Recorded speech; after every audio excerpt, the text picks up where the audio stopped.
Welcome to the full button tutorial of the 2025 Toyota Camry XLE all-wheel drive. In this video, we're going to go over all the buttons and controls from the driver's seat and work on the technology in the car. I typically go from left to right. With that said, let the tutorial begin. Starting on the door, all four windows are one touch up, one touch down, which means with a hard click down or a hard click up and release, the window goes up or down on its own. In front is the locking button for the windows so passengers don't open them, and then we have the door lock and unlock. Now you'll notice the lock button has these two little nubs. That way you can feel for it without looking so you know which button locks the doors for security. There's a toggler here with an L and an R. If you twist the toggler to the L position, you can toggle the mirror on the left door. If you go all the way to the R position, you can toggle the mirror left, right, up, and down for the right door mirror. And then the central position is neutral so that if you hit this, it doesn't adjust the mirrors at all. And then moving in front of those is the setting for the driver's seat memory and secondary driver's seat memory. So once you find the setting that works for you, you just hit set and the seat number you want to have it set to. And then when anybody changes the seat, you just push this button and it goes back to the setting that you had it set to. For the adjustments on the seat, there's a forward and back lumbar support for the lower back. Of course, we can recline the seat like this. We can go forward and back or up and down, and you can even twist for a little bit more support underneath your femurs. Don't forget the floor mats on the Camry are locking. So you'll see these two little lines over here. By twisting this, you can unlock the floor mat. When you lock it back up, you want to make sure all the arrows line up like this. That way it doesn't ever slide under your brake pedal. And working our way up the dash is the lever to pop the hood. And going up a little bit higher, we have the pull-down lock mechanism for the steering wheel so that you can telescope it, lower it, or raise it. Once you find the perfect spot for you, you push that up to lock it right into place. Moving up the dash for our first set of buttons, we have a row of buttons on the XLE. The A activates the auto high beams so that when your lights are in the auto setting, the auto high beams know when to go on and off. We also have the cancellation for the traction control, which you may want to do if you're driving on a dirt road or a gravel road, or you're having a hard time getting your car out of a snowy spot. Experience levels will dictate how well you operate with that off. This button here, when you push it, it will start dimming down the gauge cluster, and then it will eventually reset to the full brightness. This button is the panoramic view monitor, which is an upgrade in the Premium Plus package for the XLE. When you push this button, you will get a perimeter scan that goes around the vehicle, and then once a perimeter scans checking for people, pets, sharp objects, curbs, it will zone out. And just to show you what it looks like in reverse, it gives you a 360 view with the dynamic radar, not the dynamic radar, the dynamic rear camera, and you also have a panoramic view monitor forward up until a few miles per hour. So you can see in front of the bumper here. The corners are where the bumper corners are, and then we have a 360 view over the car so you can see the curb. Lastly, on this row of buttons is the trunk release. You no longer have to push and hold it, you can just push it. So that increases our chi. And the release for the locking gas cap on the driver's side of most Toyotas. Onto the stalks. So there's two stalks behind the steering wheel. The first one is the light stalk. There's four different positions here. So we have DRL off, which is daytime running lights off. That means the Camry will not be driving with any daytime running lights. Next is auto, which will operate the auto high beams I just mentioned. This gives you daytime running lights, and then it will sense when it's dark or if you're in a tunnel or if it's nighttime, whatever. And then of course operate those automatic high beams, giving you the interior buttons lit up as well. The next setting here is the parking lights. When you want dim front lights, tail lights on so you can be identified while you're parked, and then buttons lit up at night. Then, of course, we have the manual override in case it's raining or snowing or foggy during the day. This will make sure all the lights are on all the time. On the right stalk, we have the operation for the wiper blades, but these have the auto rain sensing wipers. So we have four different positions here. So the first position down is auto. The wipers will wipe once to let you know that they have initiated the auto setting, and you can change the sensitivity to the auto rain sensing wipers.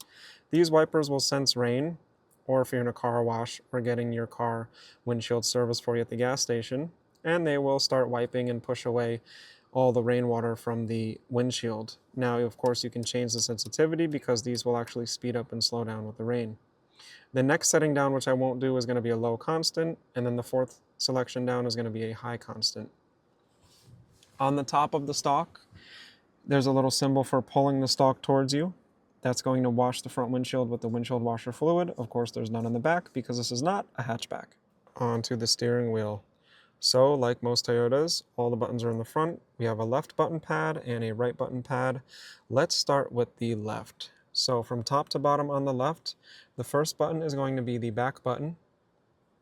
The button over here is the phone button, so that's going to answer calls and hang up calls. Now, the back button works with the select button in case we're selecting or going back from different menus on the MID screen, / gauge cluster, which we'll get to soon.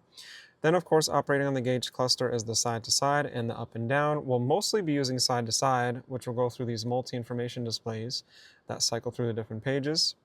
And then down below, we now have a up and down toggler for the volume instead of a side to side button, and a dedicated voice command button, which we've had for a long time. When you're connected to Apple CarPlay or Android Auto, the voice command button will actually operate as Siri or the Google Assistant with a simple push and hold. Onto the right side of the steering wheel, we have the cruise control activation button here. We can increase or decrease speed and change the cruise control mode. Of course, this is our lane trace assist button over here. But remember, there's two different cruise controls now with the Camry because we have the regular one, which is constant speed, and we have the adaptive, which will brake and speed up for us. Now, when you're in the adaptive, you can use this button to change the following distance, but this also works with the proactive driving assist as well, which kind of does the braking and speeding up for you during normal driving, not just on the freeway. Of course, we have a cancel button here for the cruise control, or you can resume like this. Working our way down, we have the song selection forward and back, and a simple mode button which will go through AM, FM, Bluetooth, Sirius radio, which you get a 90-day trial, or if you push and hold, it acts as a mute / pause button. To resume the music, all you have to do is increase or decrease the volume. Onto the 12.3-inch multi-information display / Speedo cluster / gauge cluster. Toyota has a lot of different names. I like to call it the 12.3-inch gauge cluster. There's no longer a dedicated MID in the center. I have a separate tutorial on this screen, so be sure to check out that linked down below. But to keep it simple, going left to right, I can change these MIDs. If I push and hold the OK button on the steering wheel, I can actually go to the right side and start working through the right and change what shows on this actual page. Then I can go to the middle and then over to the left, and I can change the information that shows, and then I can go back to the middle. Now, if I go down here, I have my settings, which remember I have the tutorial on this, but I'll just show you a couple of the different settings here. So that heads-up display I can turn on and off. I can push and hold OK, and I can change the brightness and position, the driving support and rotation of that heads-up display. The lane departure alert, I have some settings. This is also in that tutorial. Blind spot monitor on and off, pre-collision system. So these are all the Toyota Safety Sense settings that I can change or turn on and off. Of course, we have rear cross traffic alert, rear cross detect, park and brake support. So this is going to brake when our parking sensor sense we're getting too close. Safe exit assist, which might not be on that tutorial. This uses the blind spot monitor to strobe and beep at you if you're opening the door and there's a car coming. It prevents you from getting hit. Road sign assist. And of course, we have some vehicle settings here. This will be in that tutorial, keeping it super simple. Now, a couple things in here that might not be on there. We have the driver monitor camera recording. This is the camera down below here that's watching you to see if you're driving safe, having a medical emergency, or falling asleep. Lane change assist, which is an upgrade on the Premium Plus package this car has. That's going to do most of the work for you while you're driving in a traffic jam to decrease driver fatigue. Front cross traffic assist is like rear cross traffic assist. It will beep 4 times quickly. Several sections of 4 beeps will beep to let you know it senses cars driving perpendicular to you. But then all this other stuff is standard and in that tutorial, so be sure to check that out. Of course, at a glance, we have the little EV symbol here that comes on when the vehicle has the engine off and it's an EV.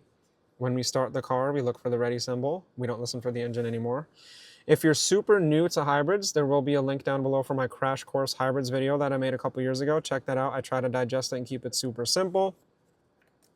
And of course, we have the digital speed in the center. We are in eco mode. There's different drive modes by the shifter I will show you. So it changes the color theme and the way the car behaves. Outside temp, the time, and of course we have our fuel lever over here for the gasoline. our engine temperature, and then when you shut the car off, it'll give us a little summary of our drive and our fuel economy. But that's enough about the gauge cluster because I have a dedicated tutorial, because this is a whole chapter in and of itself, and some of you might not really care about all this. You just want to get right to the gauge cluster. So get down in the description, click the gauge cluster video, and check it out. If I missed anything unique that you want to really see and dive deep on, I don't miss a lot, but go down in the comments, and I will gladly respond to you and help you out in the comment section. But moving forward, let's talk about the buttons by the shifter and take a little breather. For buttons by the shifter, not super convoluted, looks the way it always has on the Camry. The self-applying parking brake is now standard, and there's no red light. You can tell the parking brake is on or off based on it saying park over here in red. I guess Toyota figured they don't want your eyes down here checking, they want you up there checking. And there's a little notch so you can undo the parking brake in case you need to service the brakes, but generally that parking brake is going to disengage when you take it out of park and re-engage when you put it back in park automatically, and you can even feel a little bit of a pressure change in the brake pedal. Speaking of brakes, there's a brake hold button over here on the left. This lets you come to a stop, then take your foot off the brake, and then when you're ready to go, you just give it some gas. It works in drive only, so you don't have to guess what direction you're going in, but it works really nice. All you have to do is buckle up, push the button, you'll see it say hold in yellow, and it's good to rest your feet for quite a while. Great for injured feet, injured knees, tired, laziness, everything, love it. Great for the drive-thru and the city traffic. For EV mode, if the vehicle has regenerated itself to a certain level, I believe it's 70%, you can force it to go into EV mode at low speeds, so that really bad traffic jam, mall crawling, low speed driving, you can favor EV mode and boost your fuel economy. And then of course, our three favorite buttons, Eco, Normal, and Sport. You can change your drive modes while moving, you don't have to be stationary, and when you push the buttons, it'll give you a little animation over here. So there's your Sport, Eco, and Normal. Basically, Eco is going to make it a little bit less powerful and save you some gas. Sport's going to be the opposite and make you more powerful. Normal's a blend between the two.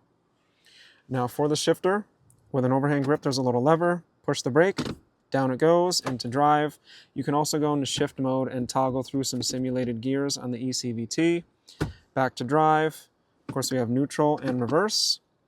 Here's our reverse with that upgraded package that gives us the panoramic view monitor on the left. And then once I put it back into park, within 2 seconds, the parking brake applies. Foot off the brake, the car doesn't even roll. In front of the shifter, let's get him out of the way. We have the wireless charging, and we have the plugs, a couple different styles for charging over here, and the hazards. Now that's enough about buttons by the shifter. Let's just take a peek inside. We only have a 12 volt, no other extra buttons. Let's talk about the AC system. For the HVAC system on the 2025 Camry XLE, this one is loaded, so it's not going to look the same on every Camry, but the shape and size of the buttons will. So it's a dual zone, if you can't tell now by the two different temps. You can change a temp on this side, that side, or you can synchronize it and go up. Of course, it has the auto feature, which I have activated. So if you push auto, it modulates the fan speed and the air direction for you, or you can do it manually, like so. But if you push auto, it's going to do everything it can to keep it that temperature for you. Now the heated steering wheel is no longer a button on the dash. It has its own button here. So we have auto, high, low, and off. So that's a nice upgrade for the Camry. And on the left side, for the driver, I have the ventilated seat, heated seat. There's 3 different levels. And they have the different colors here for the seat. Then we can turn off the system while keeping the seat on. We can do front and rear defrost. Nice that they're next to each other for the cold or foggy weather. And also defrosting side mirrors, symbolized by that little mirror symbol. But I don't need to defrost because it's pretty warm out. And on the right, we have the ventilated and heated seat for the passenger, recirculate and AC for when I really want to get it cold in there, and a cancellation button for the vents in the back of the car. So pretty simple. You will get used to going up and down instead of pushing buttons or scrolling, but I like that it's tactile and I like that it's not on the screen. But this is not a review, it's a tutorial. So let's do some overhead buttons and finish up with the screen. So for overhead features, starting with this mirror, there's no flip lever. It's actually an auto-dimming mirror, so it senses the headlights behind you and gets dark on its own. There are 3 buttons here where you can link up to garage door openers for 3 different garages. And working our way up, we have a panel of buttons over here. These two buttons are going to operate the sunroof. So if we start with this one, the little symbol is the sunroof opening. If I hold it for 2 seconds, the moonroof will open up, sunroof, over the vehicle. Of course, I can hold that for 2 seconds and it closes, or I can stop it short and I have a nice ventilation over here. But let's close it up. And she's closed. Now the next button over here is the sunshade. So I hold it for 2 seconds and she closes. Of course, I can stop it short at any time, so I can really customize. Then I hold for a second. So it's not even 2 seconds now. Just hold it for a second and it becomes fully automatic, which is really nice. Of course, the center here is the SOS button for Toyota Safety Connect, which is standard for 10 years or until the 4G network goes away on all Toyotas. It could save your life. Get your Toyota app, get signed up, do it with the salesperson, get it done. It is a must because this feature will tell EMS where your car is. God forbid you get into an accident or have a medical emergency, you can just push the button. We have the separate lights, all LED, nice and crystal white. Let me know, do you prefer the LEDs or are you weird like me and like the incandescent? That'll set the lights to come on when you open the door. And this I call the sun button. That puts all the lights on all the time as long as that button is turned on. For the sun visors, we have another LED light that comes on with the mirror. And for when the sun is in a bad spot, there's no slide out plastic piece. You just, oh yes there is, I'm sorry. It's right in front of me. There you go. So some Toyotas, this will actually pull as a whole. Some have the plastic piece here. Now I don't recommend doing that because you can block your view. So there's the overhead features. Let's wrap up with talking about the screen. So on the Toyota screen, I did a separate video titled Toyota's New Software System that will also be linked below because this is a little bit involved. And I did it on my Apple phone, which is very close to the Android type phones. But basically when you get connected, your phone screen becomes the car screen. But I do want to show you a couple things here. We can cancel that initialization and we will get the toolbar for Toyota. So on this toolbar are some settings, which we can change different stuff. Now remember, this is on that tutorial. I just want to show you a couple cool things. So for general, I can do the date and time. I can turn the beep off. I can edit my keyboard. For display, I can turn it into dark mode like this. Pretty cool. I can also change the brightness and the contrast. I can turn the display off while keeping the music on. Very nice. And a couple other things I want to show you that I really like are the sound and media. We have the equalizer in here in sound tuning. Then you can change where it plays on the speakers and you can recenter it. But my favorite stuff is right in here, the vehicle customization. So boarding and exit is unique to this vehicle, but I want to, the seat slide, you can change how the seat slides when you turn it off. Like that. Some people don't like the seat slide. I actually am not a huge fan of it, but we're all different. The door control. So on the door control, when it automatically unlocks when you shift to park, you can kill that right there if you don't like it and you want it to be a little more secure. You can change how your key fob operates the door locks. On the bottom, we have the auto relock timer, but my two favorite features are down here. The feedback lights. So if you don't want the car blinking when you lock it with the remote, you can kill that, be a little more inconspicuous. Or say you're like me, and you don't want it to make any noise at all, you can slide the beep off and it won't even beep and keep the blinking on. You can do any combination you want. You can even turn it down a little bit and leave the blinking on, or just make it completely silent, which is really nice.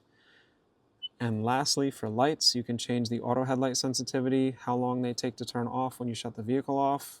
I don't recommend turning off daytime running lights, and the auto off timer right over here.